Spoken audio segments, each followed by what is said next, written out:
To take a deposit, go to the patient's procedure booking in the appointment book. Click once on the booking, then click on Billing along the top, and select Accept Deposit.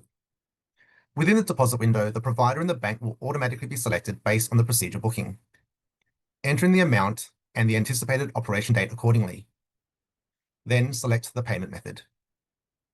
If the procedure hasn't been booked in, we still suggest that you add in an anticipated date so that way you can then easily refer to it if you needed to follow up on the actual deposits. Click on OK to save. A print receipt pop-up will appear. Click to print, otherwise press cancel. Once a deposit has been taken, it's good practice to record the deposit amount within the patient's procedure booking.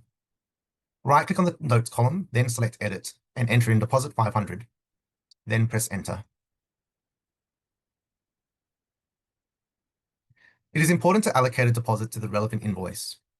Daily banking should be sealed at the end of each day to both reconcile the day's takings, but also to account for any new deposits taken. It is important that deposits are sealed prior to being allocated, as this ensures the correct payment dates are recorded in your financial records.